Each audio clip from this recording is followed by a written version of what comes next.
Hello, film friends, friends of film, and everyone in between. Welcome to the Film Folklore Podcast. I am Jed Props, and I am joined today by Zoe Props. Hello. Once again, no relation. And also Mr. Justin Sound. Hello.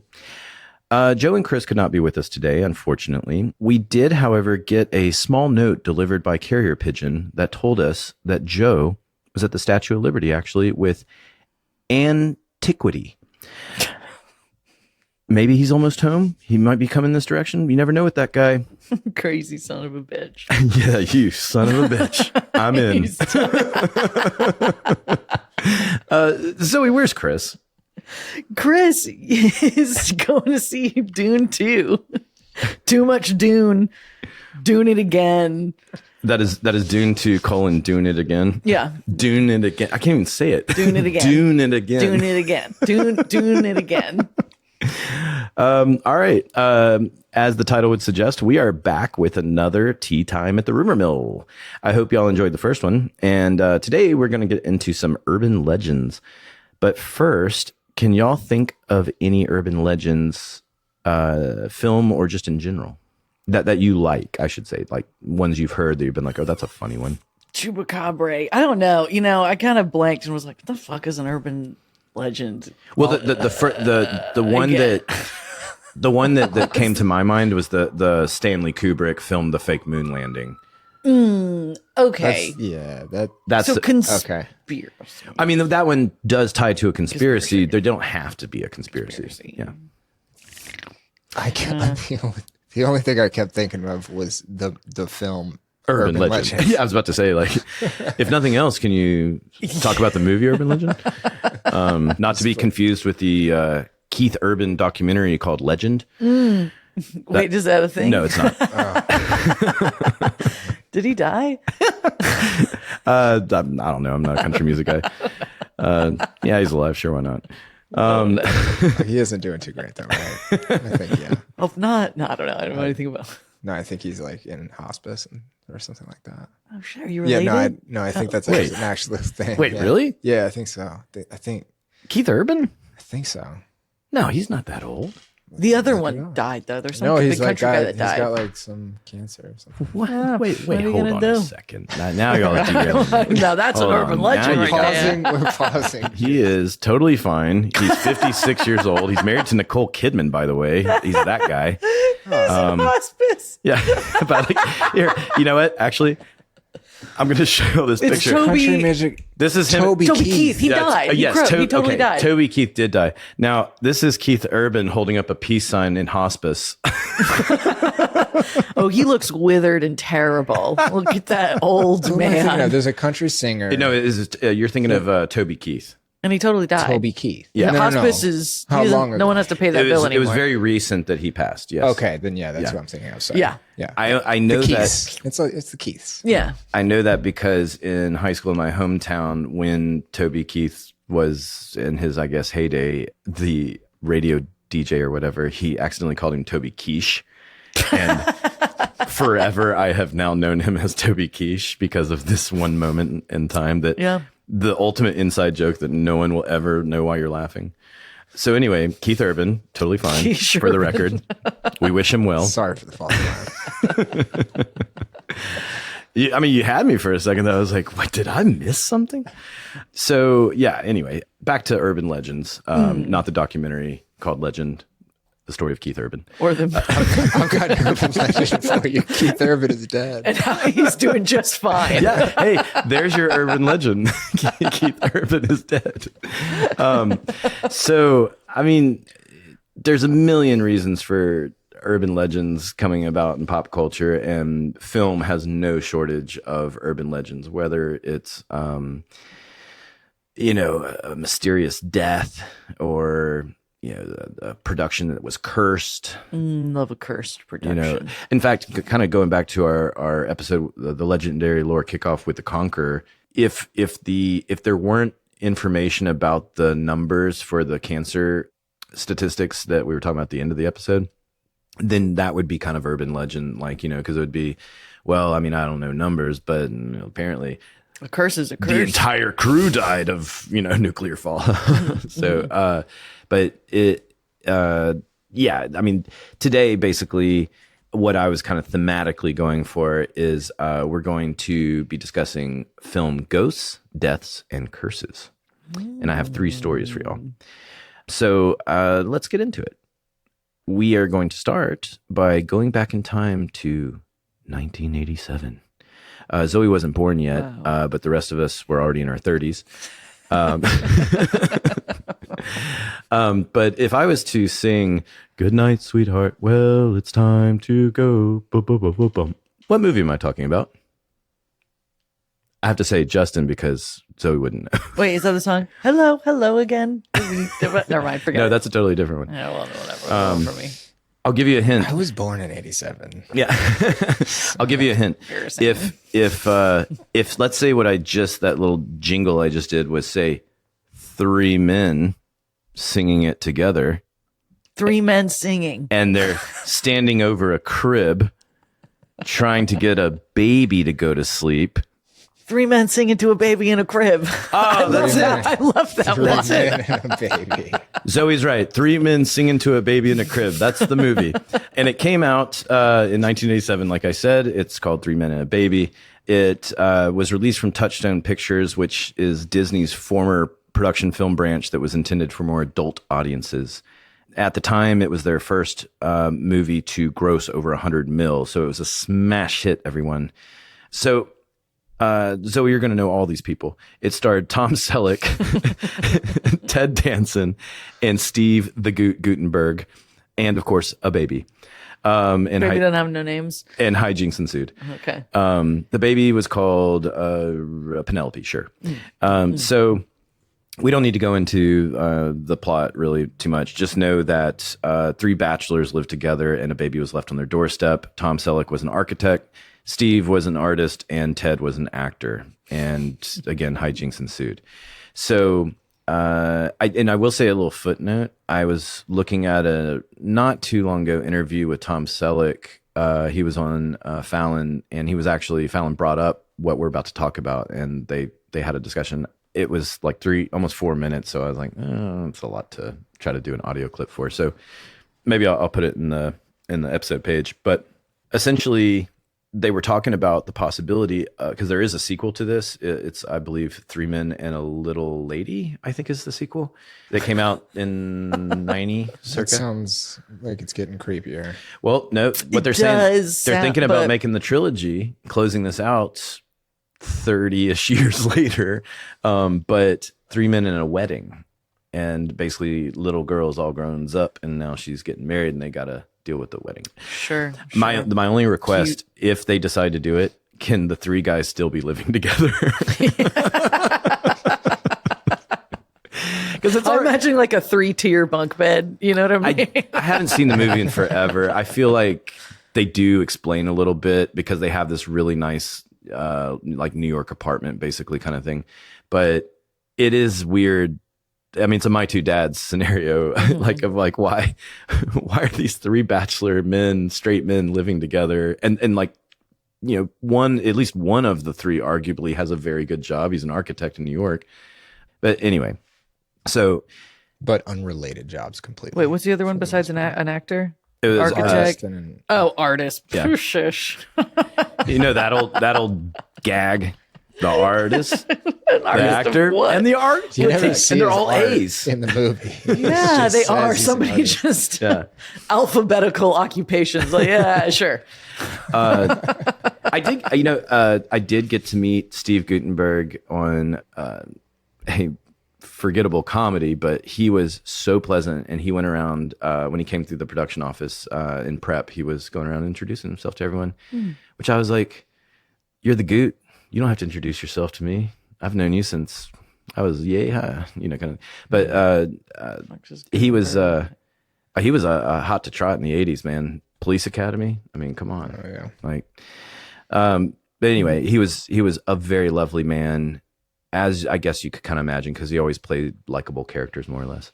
But anyway, getting into this urban legend associated with this, I'm sure a lot of people listening they know where I'm going with this. But do y'all happen to know why I'm bringing up 3 Men and a Baby? Do you know anything associated to this movie that might be of the urban legend nature. I may have done a bit of research, so I know what this is. You did get a little bit of a heads up. Yeah. And A little bit. I have no I'll idea. pre- Does it I'm have to gonna do with the baby? pretend like I'm shocked. it doesn't have anything to do with the baby. But It's got everything to do with the baby. I'm only going to make one more age joke, Zoe, and then I promise I'll stop. Yeah, So- come on. So this infamous urban legend began once the movie was on video. That's when it really took off because you had the power of pause. That was a VHS, Zoe, a video cassette. It was the thing before the DVD. What does the H stand for? Home. What else What you about got? the S? Service. Damn it. Yeah, that's not right. So anyway, because of that pause feature, people were freaking out about a creepy boy in a window in the background about an hour into the film where Ted Danson and his mom are playing with the baby. I knew this movie was creepy. You just didn't know it would be in this way.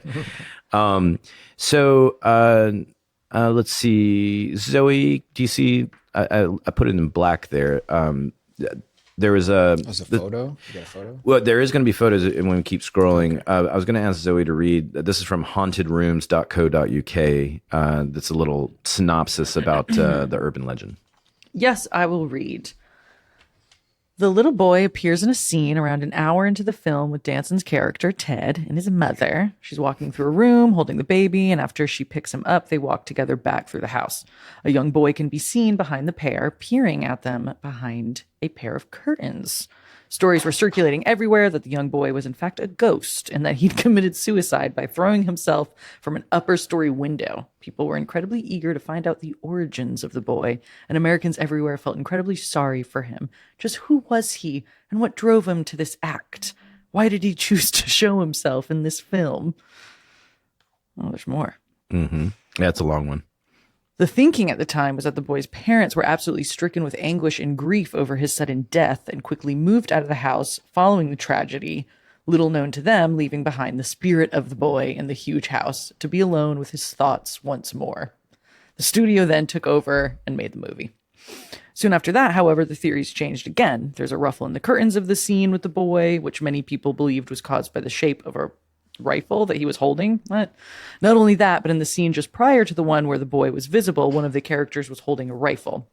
That meant that many people then changed their thinking to believing that the three men and a baby ghost had in fact committed suicide using a shotgun and was showing viewers the gun as a way to express his anguish over his death. There were stories everywhere about the boy, and the multiple papers were reporting that the boy's parents were threatening to sue if the movie studio did not remove the images of the young boy. And here's the still. Here's the still. So you can see the boy in the window. Man in the mirror. I'm looking at the boy in the window. So Ted Danza, this is the baby. Yes. Okay. And that's his mom. His movie mom, not his real mom. Now, And there's no reason for the... Is this still in the cut? Like you can watch the movie and you see this? Yep. So, and we're going to get into a little bit about why it's there and all that. Well, that's funny about the parents. It doesn't look like a... I mean, it looks like... I mean, you could see that... I don't know. If it's a boy, it's like he's wearing like a fat suit or well, you know, like an Oompa Loompa. I think when I was younger too. Yeah. Also, if I were to see a guy, like, I don't know. I thought the boy was from an older time because it almost looked like he was wearing like an outdated hat, you know. But okay. I mean, I was no different than a lot of people that I was pausing my VHS player and going like, "Oh my God, it's real! Everyone, you know, everything they said, it's true." So this is pre-internet, pretty much. So people weren't exactly putting out the conspiracy theories. But if you keep scrolling down, this is the part I had not heard before, and what part of what Zoe read was this whole thing about a shotgun. This I had not heard, but I did include the still you can see here of the alleged shotgun, which to me, okay. I mean, I do see the gun shape, but doesn't it look like it's just the way the curtains are? Yeah. Yeah. Yeah, I mean that one I don't feel like is as like it doesn't have the shock value to me like the first one. But when you see the third picture, you'll see a cardboard cutout of Ted Danson in a tuxedo with a top hat on. Mm-hmm. Because in 1990, People magazine interviewed an executive from Touchstone Pictures who said it was actually a cardboard cutout of Ted Danson in a tuxedo from a cut scene where he was in a dog food commercial, because that was one of the jokes of the movie. He wasn't a good actor. He was like a struggling actor. And so he was doing crappy commercials. For Okay, example. so it was left on set, and it was supposed to be like a part of their living room. Well, and apparently, like the kind of thing. the crew, loved it, and everyone thought it was really funny. So they had kind of left it in sort of like a Easter egg for the cut scene. Sure. And it just got misinterpreted because of the way it was in the background. Anything I've ever read, anything I read recently putting this together, I've never seen any account of anyone that was like maliciously trying to put it in the window in that way. Yeah.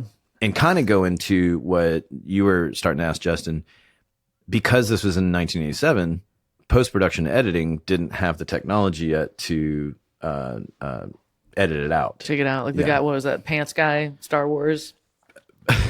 Right. The thing recently, and they just cut him out immediately, like that week. Yeah. But Yeah, I mean, they, even though they do have that technology nowadays, sometimes they just don't use it.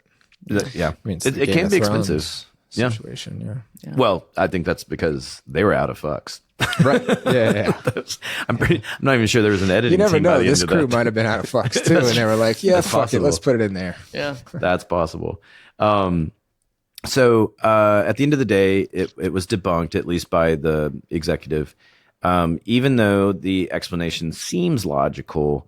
And by the by, speaking of logical, I totally forgot Leonard Nimoy directed this movie. What? But there are a lot of people that still truly believe the explanation was actually a cover-up. So without looking at the notes, if we pause for a second on that, what do y'all think with what you see in these pictures and what we have said and read? Real or fake? If I'd have seen this, well, fake. I mean, first of all, I guess I should ask you all a general question. Do you believe in ghosts? Because if you don't, you're probably not going to believe this either way. I do, actually. I totally fucking do. I buy that. Yeah, I totally do. But no, seeing this, I'd probably think that was fake. Yeah, I'd say. I mean, because I mean, well, yeah, because it doesn't. I mean, it's too. Yeah, I don't know. There's no ghost properties about it. It's just a figure. I don't know. It's not doing anything creepy. It's some people very prominent. Yeah, some people claim that the reason it's a cover up is because some people think that the quote unquote boy in the window and the Ted Danson cutout don't look the same at all, which I do see similarities between them. I mean, it's enough that I buy it. I guess. I think they do, though. I mean, look at the shitty quality. You know what I mean? Like, yeah, it does, and the angle that it's at. Like, no, that actually makes sense. You know what I mean? It's gonna look different from different. It's a flat thing. It's a cardboard cutout. Yep. You know. And who's to say it's actually to scale? Ted Danson's a really tall guy, but I mean, like, it might be smaller in stature. I didn't see anything that was describing its actual physical size, but I mean, because it was a scene that got cut, we will never see how it was arranged in this dog food commercial thing to begin with. Yep. But I do have one last piece to further debunk this for the believers out there. The house that is questionably haunted was not a house. This was shot on a soundstage in Toronto. So there's that. So unless the soundstage is haunted. Or they went to the house and this supposed boy followed them. I don't know. To the soundstage because he's like, no, fuck you guys. I'm going to be in this movie. Yeah. Why cover it up?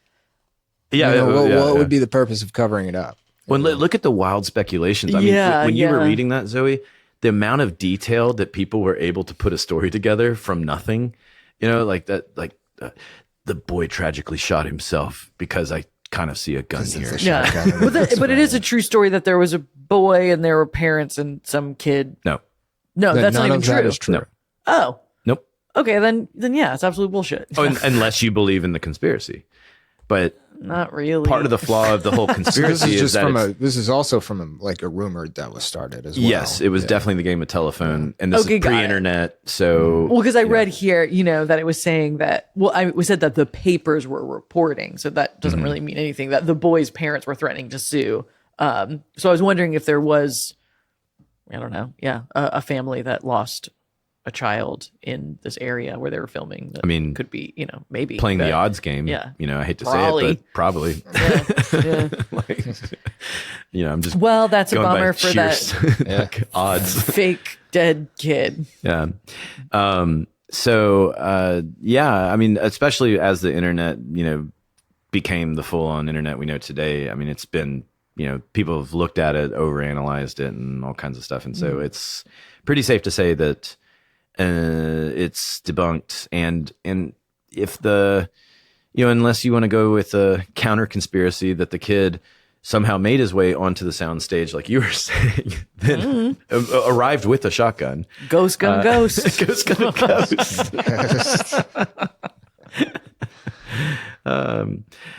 Guys, I found this urn with these mysterious ashes in it. Oh, God, I tripped and then it fell out. Oh well, it's probably just regular dirt. Classic props. So, moving on to the next piece. So, when we did our legendary lore episode on the Wizard of Oz, I left out one piece that I wanted to say for this. And have y'all heard about the dead Munchkin? Yes. I have heard of this one. In fact, I think you started to bring it up on the Wizard of Oz episode. Mm-hmm. I think it was you that brought it up. But this one, I feel like this is where imaginations really run wild, because here it is. You got this 1939 movie and you have the deepest of backgrounds. And again, y'all can see the pictures later, but I mean, to me, it just looks like Nothing. a black blur of a shape. I mean, even if it was real, I wouldn't be able to justifiably say it one way or the other. In one of the photos, you can see here they've even zoomed in, and it doesn't help you. No, not The at zoom all. in makes it worse. right. Exactly. Yep, that's Exactly. nothing. I always feel like anytime you'll see in some of these photos where like a circle and an arrow has been added, I feel like if you're at the point that you have to do a circle arrow situation, it's already a little out of control. We're getting into conspiracy. Right. Man. There's a supposed, when I was doing research on this, there's a supposed thing from the Basketball Diaries when they're shirtless, these boys hanging out on this cliff, and you can see a bridge in the background. And it was basically saying that there was, the urban legend was that there was a suicide. And I watched a repeating GIF. I looked at stills. I looked at zoom-ins. I wasn't seeing what they were talking about. And it's like, who even saw something to begin? And finally, Was it like a bug flying by on the it screen? was a speck. It was a tiny speck. And even like in that article, it's like, it's probably a garbage bag. And it's like, but it was, I mean, you're talking so deep far. background. Yeah. I mean, this is just me speculating, but I mean, a good 500 yards, or more.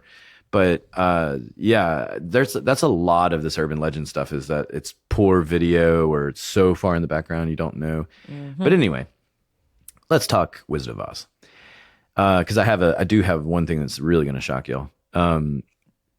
Kind of shock you, but anyway, at the 48. It shocked me because I missed it in the first time I was researching Wizard of Oz. But at the 48-minute mark of the movie, as they're skipping down the yellow brick road off to see the wizard, there appears to be a small hanging body, arguably dead center, pun intended, on screen. The long-standing rumor is that one of the Munchkin actors hung themselves, and I think it's one of those things that you feel like I mean, because this movie's 1939, you feel like that would have been confirmed by now, like rather than just people going, "Did you hear that?" I mean, this is almost 100 years ago. So I still hear that though. It is a about persistent- the Wizard of Oz. You know what I mean? Like Yeah. even if it has been officially debunked, which I think it has. I'm not really sure. That it doesn't matter because Oh, well, I mean, it's been around for 100 years, and people are going to think what they think, and they're not going to do their research, and they're going to believe what old Grandpappy said to them. Whenever the fuck. So. the cinema in my day had a, but I mean, if you think back to that Wizard of Oz episode we did, I mean, if this is true, it wouldn't be that shocking, right? Considering everything else that we just, I mean, Definitely wouldn't be surprising. I mean, But they were getting paid $50 per munchkin, and what Toto was getting like $150. I think the dog was making like triple what the munchkin was getting. Oh, that dog. Yeah, that's right. Yeah, right. That dog. Dog. But I mean, it has been confirmed that no one, by even like small miracle, died in the making of Wizard of Oz. They just had several poisonings, scarring, burning, and other kind of injuries. Yeah. well, I guess All innocent well, stuff. here's the gray area. If everybody's saying that nobody died in the production of the Wizard of Oz, True. He killed himself. That has nothing to do with production, right? Hey, that's a fair workaround. Yeah. If you scroll down, you'll see I left it in bigger letters. Justin, maybe if you want Those to are read this real one. big. According, thank you, my size font. Yeah. But yeah, if you want to read this 2023 Screen Rant. Sure. According to a 2023 Screen Rant article, the hanging munchkin in The Wizard of Oz is actually a large bird. Yep. Okay. Oh yeah, keep going. Several birds of varying sizes were borrowed from the Los Angeles Zoo and allowed them to roam the indoor set in order to grant it a more outdoorsy feel, adding to the magic that cemented Oz as a staple of pop culture.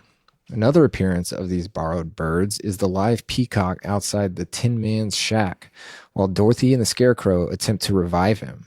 The figure, wrongfully interpreted as a hanging body, is in fact an emu or a crane. Okay.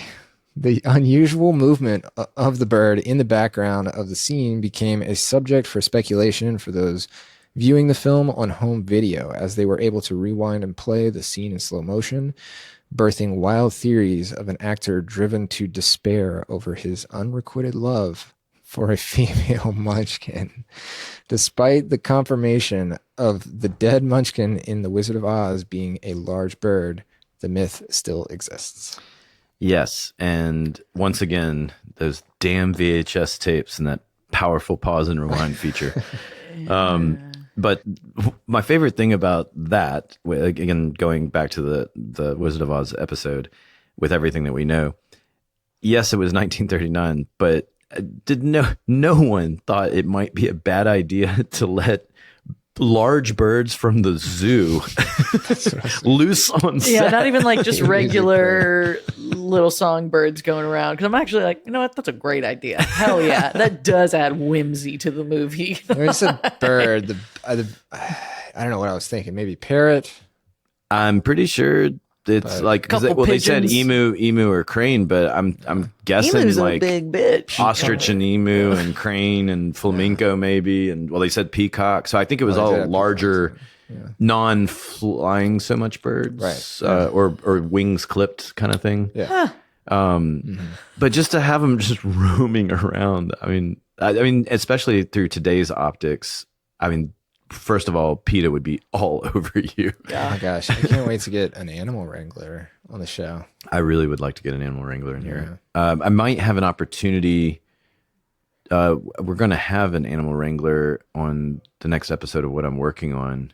It's either tomorrow or the next day they come on, but they wanted a live chicken, so that now deems an animal wrangler. And when we get an animal wrangler on the show, they have to bring an animal. Yeah, I was saying, I want to talk to that chicken. They have to bring a sheep or a goat or something. Yeah, we need something that can make audible noises at Baby inappropriate times. Yeah, like a baby goat. Yeah. They're so cute. But I'll make an effort to introduce myself to him, see if we can. I don't know too many wranglers, got to be honest. I got to get my brain back in check because I was starting to drift to Birds. There were Show. birds running around like crazy. So the little shocker that I wanted to end this on was a detail that I found in the same Screen Rant article that will reflect back to our Wizard of Oz episode. So from the article, Jerry Marin, the last surviving actor who played a Munchkin, did an interview before his death where he said that the rumors about the Munchkins being drunk and disorderly the entire production were all overblown, which we did talk about that part. He then went into detail about how the actors who played Munchkins were severely underpaid, which we did know, but this is what I didn't know, and only paid when needed. And then, quote from him, "I got $50 a week on the film, and yet Terry, the Cairn Terrier that played Toto, was paid $125. Leo von Singer, which what a name, manager of the popular vaudeville group Singer's Midgets, because we knew that this was a troupe. He was paid $100 for every little person he brought in. He pocketed 50%. So that's why they were getting. So even if they collected full pay, it was still less than the dog. But not Leo von Singer. Leo von Singer, who you know was mustachioed. You know, he had a twisty mustache. Maybe it was Leo that killed himself. Well, why? He was financially raking it in. Did you see how many Munchkins were in this movie? Yeah, Leo von Singer was doing guilt. good. Yeah, guilt. Something that tells me a guy that's in charge of Singer's Midgets is not someone of mild conscience. Yeah. But anyway. Oh, they didn't sing. That's right. That's his last name. Sorry, Yeah, it's his last name, to yes. say it. I mean, they did in the movie, you know, but yeah. They weren't like they weren't like singing. Troupe. They were just his. They weren't just they weren't a singing They just troupe. belonged to him. Yeah. Yeah. I mean, I basically. God bless him, Mark. I mean, So fucked up. what's the? I can't think of the Rocky and. Is it Rocky and Bullwinkle? I was trying to think of that cartoonish mustache. Oh no, it's oh well. Is it whatever. not? Yeah. But just that kind of like nefarious, you know, I'll get you yet, and like you know, Dastardly. yeah, yeah, there we go. This is Rocky and Bullwinkle, right? There's a yeah, broad and yeah. a tall, skinny guy with the pointy Boris. mustache. Boris. Yeah, there you go. And Natasha. There you There go. we go. Now it's back.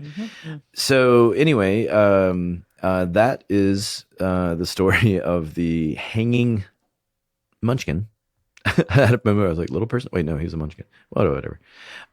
So moving on to our third and final installment of this, we're going to get to a quote curse, unquote. So I wanted to end this on maybe a funny curse. I don't know.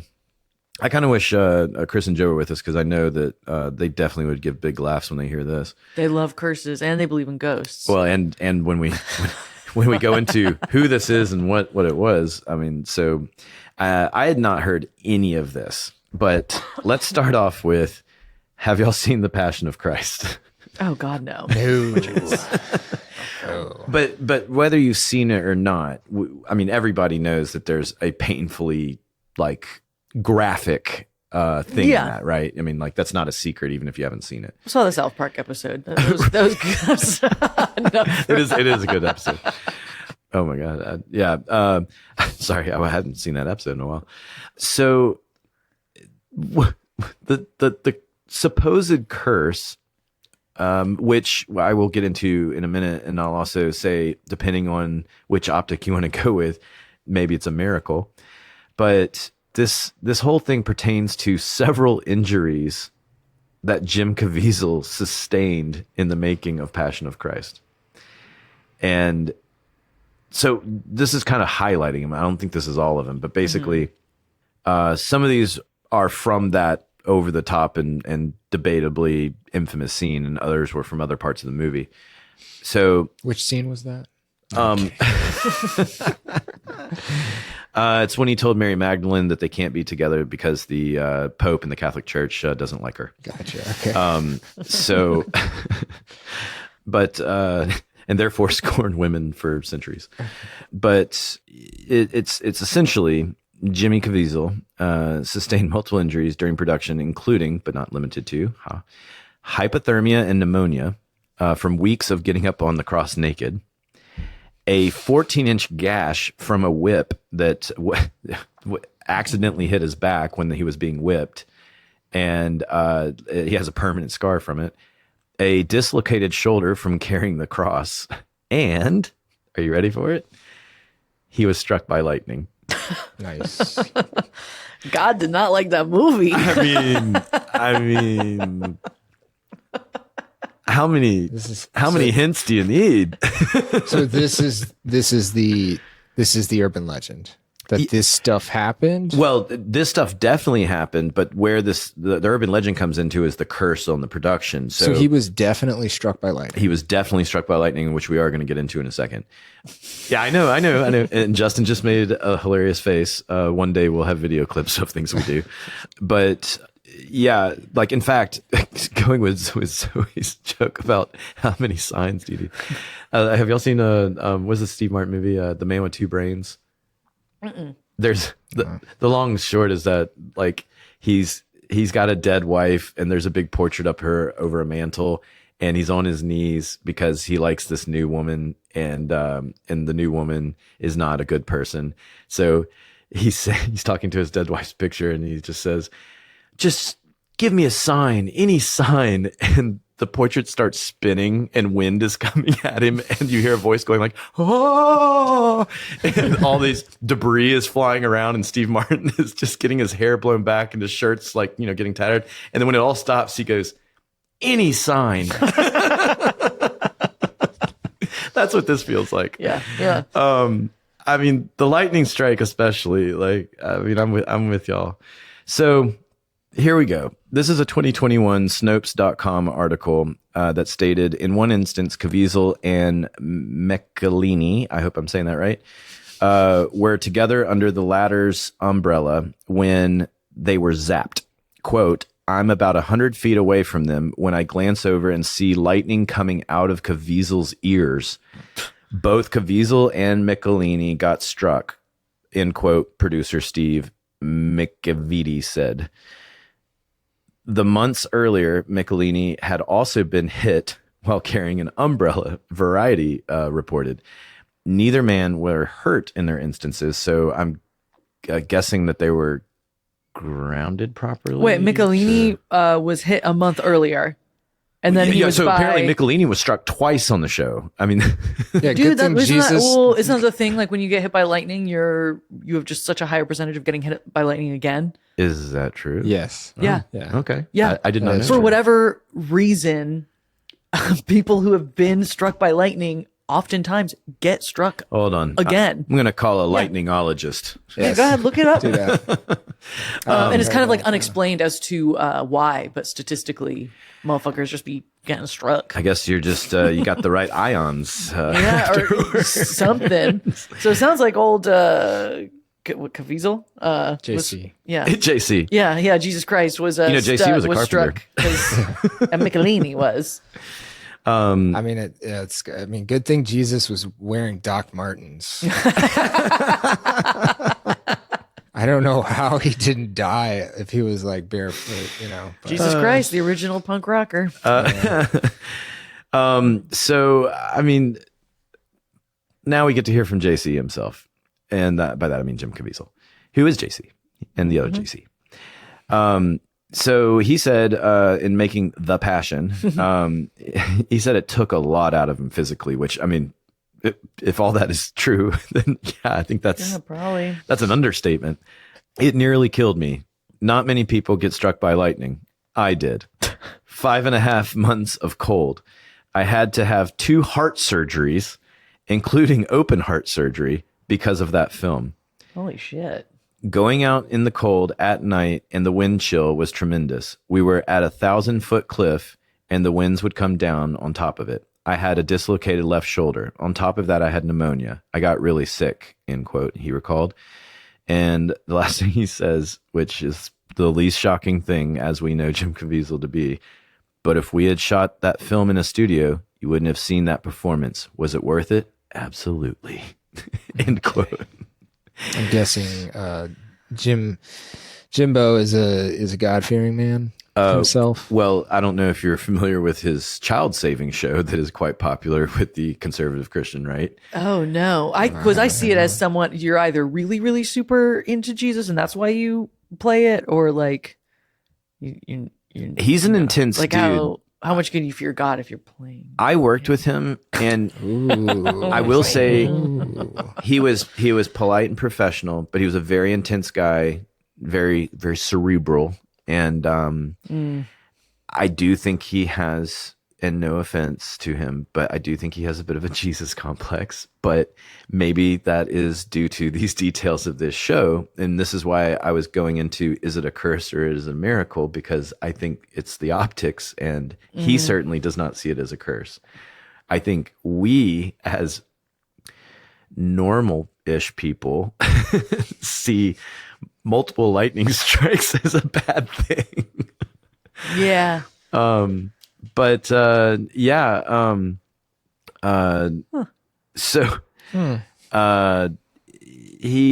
an odd bird, though, to say the least. And unfortunately, the show that I worked on, he was let go and replaced for another actor because they decided they wanted to go in a different direction. It happens sometimes. I think for us as crew members, generally, we don't care. That doesn't affect us so much, other than we go, oh, looks like I got 2 or 3 more weeks on this show I wasn't expecting. 2 or 3 weeks of work. Yeah, gotta shoot that scene again. Gotta reshoot. Gotta unpack that. Yeah. I thought we were done. Yeah. So there is that part, but I don't know. What do y'all think? Is it a curse? Is it a miracle? Is it a coincidence? Is it happenstance? What do y'all think? I am not a God-fearing man, so it seems like technically you're not a man. Everything besides the lightning was just. It seems like it almost as if the production just didn't have their shit together and safety protocols were out the window or something like that. And he didn't give a shit, wasn't raising any flags or anything because he's in it for Jesus. I mean, he was definitely method acting, because if he's dislocating a shoulder with a cross, that means that he's using an actual cross. Also, it sounds like he's doing this shit on purpose. Yeah. He's working sick too. You know what I mean? He's not like. Yeah. I think. Yeah. This dude's freaky. Yeah. Yo. He's into this, so it is not a fucking curse. Plus, shame on the directors and 80s, whoever, was handling him, that didn't say, go home. Just go home, get dude. Better. And then we can finish. I mean, they were definitely filming out of the country. I don't know where they were exactly. Also, if dude was like, no, I'm doing this for God, you know what I mean? I'm like, yeah, sure. No, the guy wants to work. Put him up there. We all are, friend. Yeah. Nail him up. But no, the lightning is definitely, that was God. Him. Yeah. The lightning's the coolest part. I'm gonna I think so. Give you a couple of I'm gonna give you a footnote and then tease out something. But okay, I guess this is sort of teasing it out. But when I was doing research for this, apparently they're working on a sequel to this movie. Oh, of course. And this is how far removed I've been from religion for so long. A little more passion. No. This is where my brain's at, because I haven't paid attention. It's like something, but it's out of sight, out of mind kind of thing. So when I first read it, I'm going, he's dead. What do you? Oh, the resurrection. He comes back. God damn it. Yeah, it's a whole thing. Pun intended. Yeah. How are they gonna pull that one off, Jim Caviezel? So I have a question. Yeah, well, he's older now too. They can't do that. No, Jesus looking all aged and shit. Yeah, well, I mean, this guy. He did resurrect. You're probably looking a little rough after a resurrection. I mean, he was in a cave and then a boulder moved and he came out. And, Not Jesus. Come on. What's Jesus we're talking about? God was my dad and he bailed me out of death. I'd want to be looking sharp. I think, really the hardest thing, no one has ever explained why Jesus is like an albino in an olive complected world. It's like, how did the one white man get there in a ethnic environment that's not white? You gotta take that up with the Catholic Church. It's a mystery. Dude. It's a mystery. Write a letter. There's another urban legend for you. Yeah, exactly. So the last thing I wanted to ask you in regards to this is, let's say they make the sequel, and let's say we learn that in the making of the sequel that yet another person, or say Jim Caviezel specifically, was struck by lightning. Would that change any opinions? If it was Michelini, I'd be like, yeah, dude. Yeah, that's 2. Also, if because if he got struck by lightning again, like I said, you're more likely to get struck by lightning. If anything, it'd that's be just less his life. surprising. That's his fate. Any movie he works on, he's probably going to get struck by lightning. Yeah. If somebody else gets struck by lightning on this film, That's never been struck. that's never been struck, Right. Then- Mel Gibson. then we're calling it. Yeah. Then yeah. Mel Then- Gibson gets struck. Yeah. Yeah. Then I'll probably be praying on my deathbed, apologizing and begging my way into heaven Well, because of Passion of the Christ, the passion to too much passion. yeah. The Passionist. The passion Yeah, the burns passion on. is. Yeah. I do like the South Park when Kenny goes to hell and there's like a guy up on stage with like a Britney Spears kind of microphone and people in the crowd are like, and the guy's like, "Hi everybody, welcome to hell. My name's Dave. I'm gonna get you through this." And then people are like, "But I was a good Christian. Yeah, I never did anything wrong." He goes, "Oh, sorry guys. The answer was Mormon. That's right, Mormon. Okay, if everybody could come this way." So great. But That's a good one. but go find it and watch it because it's a great episode. I mean, this is another reason we know it wasn't filmed in the United States, because we have something in our safety protocol world where we shut down because of lightning, and we call them lightning delays. And there is a person, oftentimes it's the gaffer, the head of the electric department, who's monitoring the distance of the lightning strikes, basically. And I don't know, I feel like it's changed, but is it 10 miles is generally? 6. 6. Okay.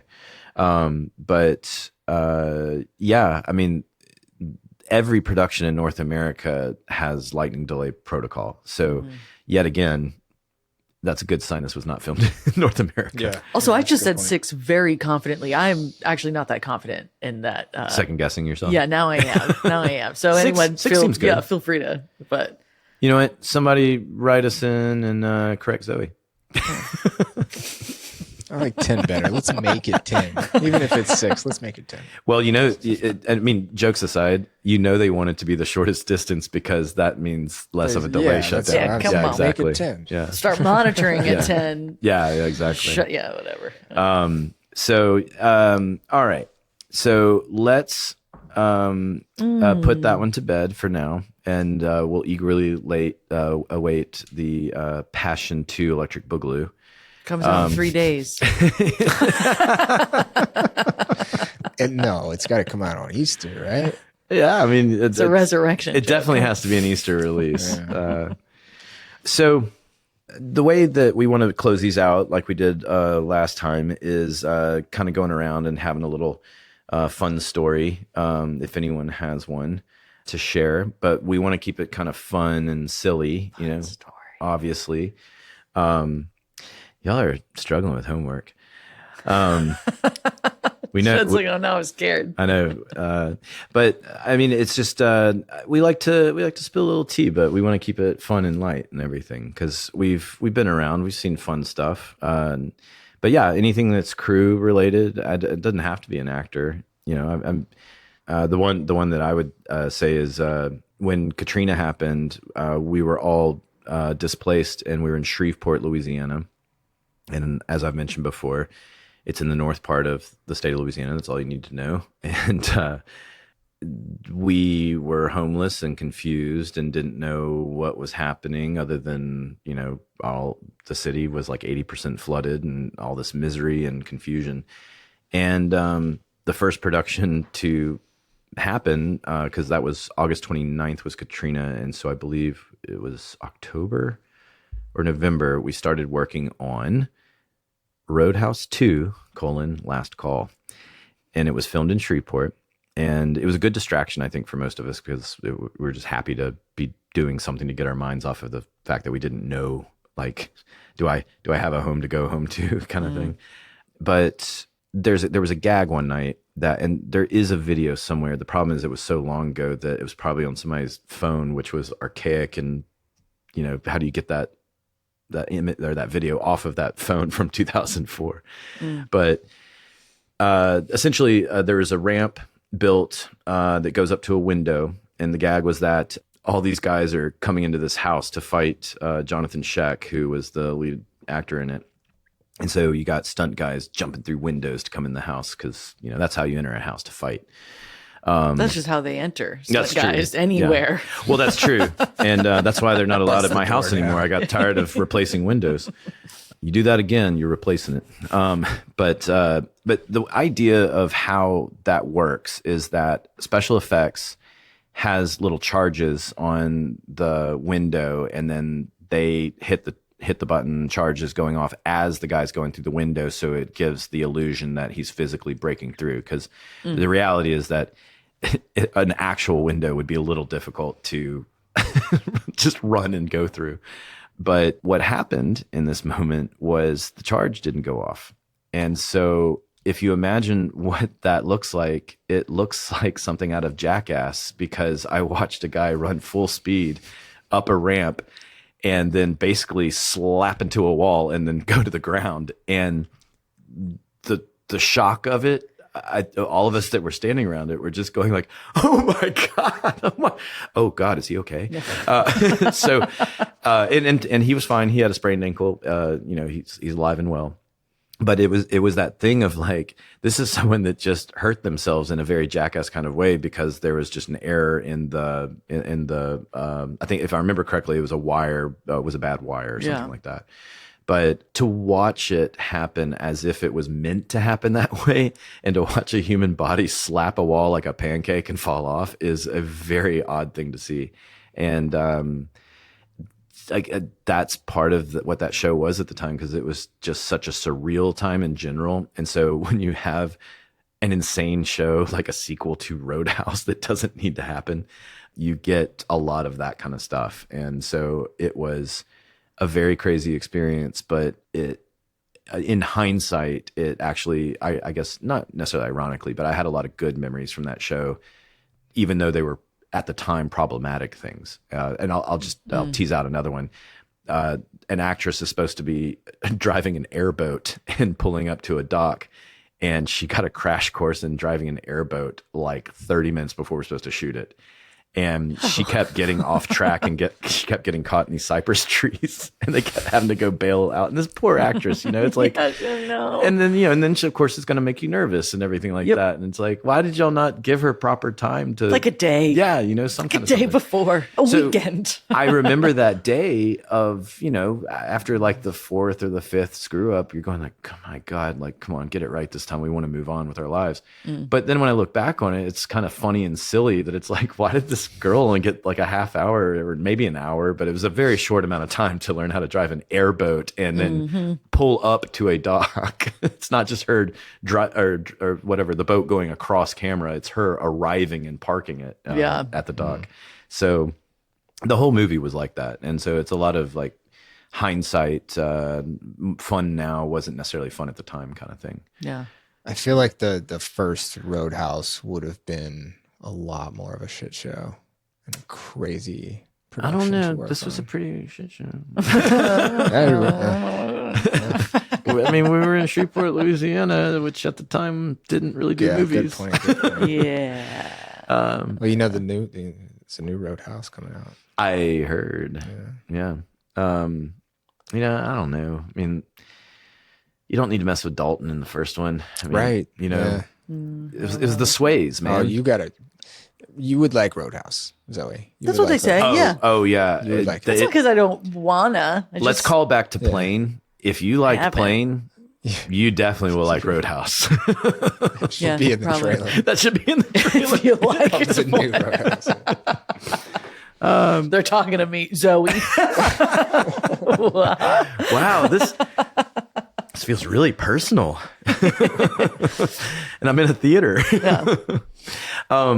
So with that said, do y'all have anything to share? I have a funny, stupid story. Yeah, there you go. I won't name names. Nope, don't need to. Yeah. But this is short and has nothing to do with the production really, but I was a PA at the time. So I was walking this actor back to base camp, and he was wearing suspenders all day. You know, a bit of a bigger fella, and he was kind of struggling with his costume kind of all day. Okay. But whatever. So I'm walking him back to base camp. We're crossing the street. And he also like has a cane. And all of a sudden his... Wait, the cane is a prop, or he actually needed a cane? Yeah, a cane. Okay. You know, All it wasn't like an older fella or anything, Okay. but whatever. Don't want to But get his pants fall down Oh. to his ankle. And before it happens, I hear him, "Oh no, oh no." And I turn and I'm like, do I help this guy put his pants back on? Because I don't wanna. And that sounds like a costumes thing. But yeah, the only thing that was missing was, boxers with little pink hearts all over them. It was My God. it was a hilarious I like that he could Grandpa feel it. Simpson moment.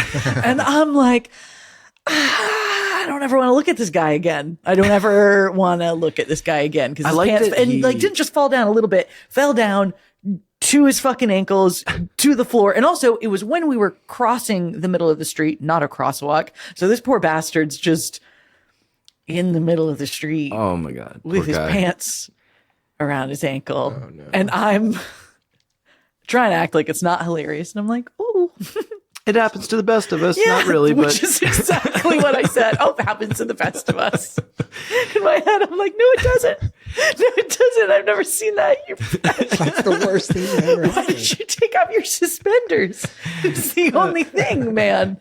okay. So that was my question. So he released the suspenders, and when he started going, "Oh no, oh no," I know he had taken off his suspenders like before we left the building, Oh, okay, gotcha. but I think that he hadn't done a whole lot of like walking about, and without Right. the suspenders, they fell down. I don't know. They I fell think- down. They fell down like crazy. You gotta He's got hands. I mean, feel like, yeah, right. Like you gotta be like, It there's just- something I didn't else going on understand there. either. And again, I had that split moment where I was like, do I help this guy? I was like, you know what? No, I'm not helping this guy No, put his because pants that's back what on. he wanted. Absolutely not. That he Nope. wanted you to help him. Nope. That's what. yeah, I'm probably. not doing that. I'm not costumes. He's like, this young lass here, he might be able to help. I'm gonna pull a fast one on. You. I'm gonna Yeah. do the old Dropping the do pants, the old no drop. suspenders Yeah. gag. yeah. But the way, But I see him time to time in movies, and I'm like, the way you described the pants oh falls down no, oh in front no, that also gives me a visual image that it's happening slowly. Like there's plenty of time to correct it, and he's Yeah. just going, oh no, it's oh the thing is No, happening. exactly. Oh, they're very It was like slowly two- going down. Grab him. 2 or 3 no's. With each step, it gets worse. Which I turned, I'm like, oh yeah, no. He turns around, he looks at you like, "What am I gonna do?" It's all happening in slow motion. Put your pants back on, man. Get it together, man. Yeah.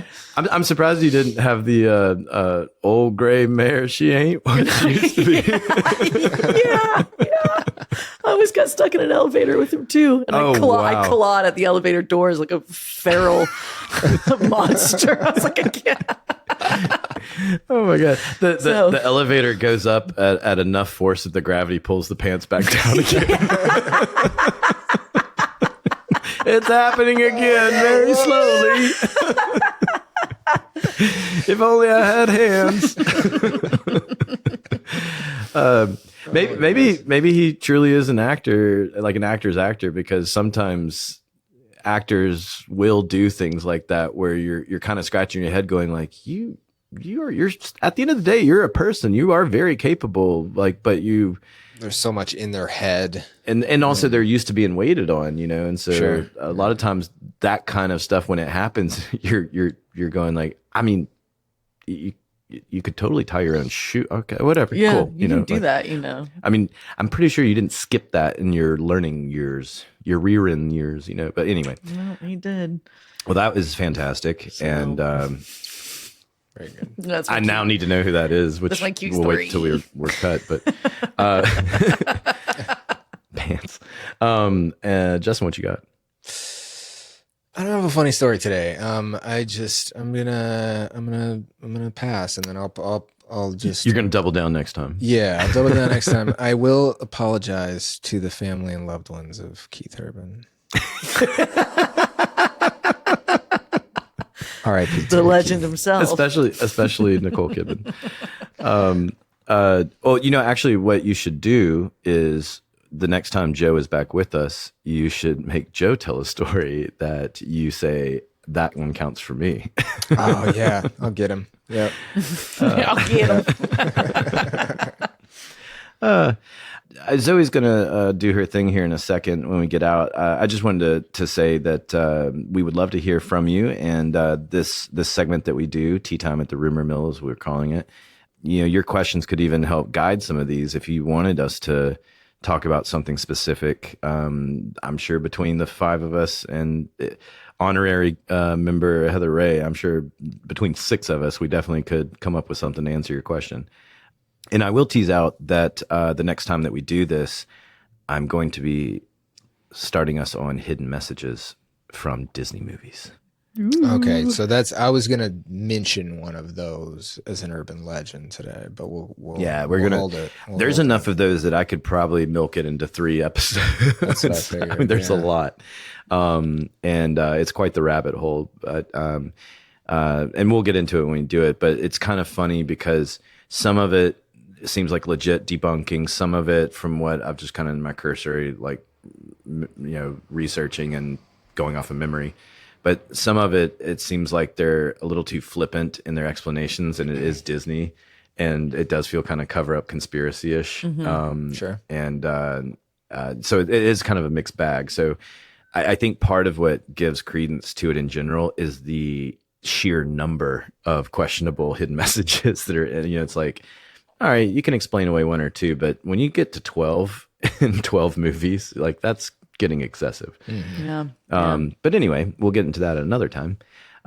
So let's see. Any closing thoughts on today's ghost, death, and curse or miracle? More lightning strikes. on those productions that we do not work on.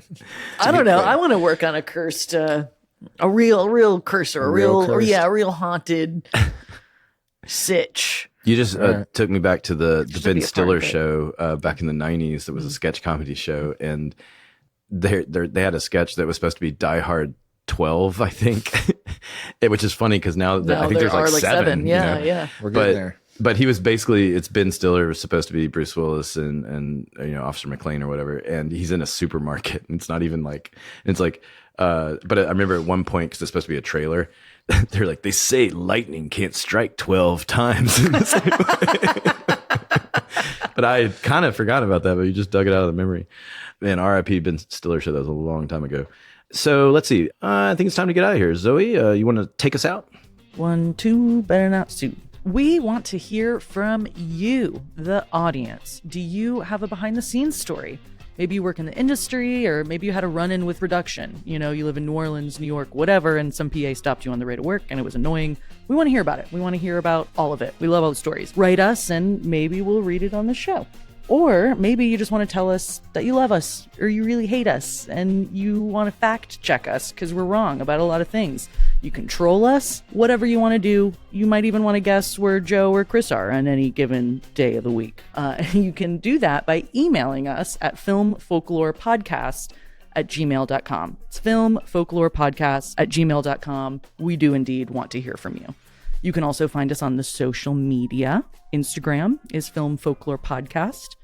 Facebook group is Film Folklore. Twitter, X, whatever you want to call it, @The Film Folk. And don't forget to subscribe, rate, and review us. We really want to hear from you. It's very important to us. Again, we work in the entertainment business, so we need a lot of validation. We're very pathetic, sad people, and we really want to be reviewed. We want to know your honest opinion. It means a lot to us because you guys mean a lot to us. And for any of you that really like us and have some change burning holes in your pockets and just any money at all, like a credit card, we set up a donation with PayPal and Patreon. Links are in the show notes of this episode and our website. Money helps us do more fun things, and we want to entertain you. Money helps you do more fun things, which helps us do more fun things, which is also helping you have fun. And it would be really nice. And we love you. Yep. All right, everybody. Thank you so much. We will not see you next time. I don't know what you did. Anyway, bye. Catch you laters. Bye.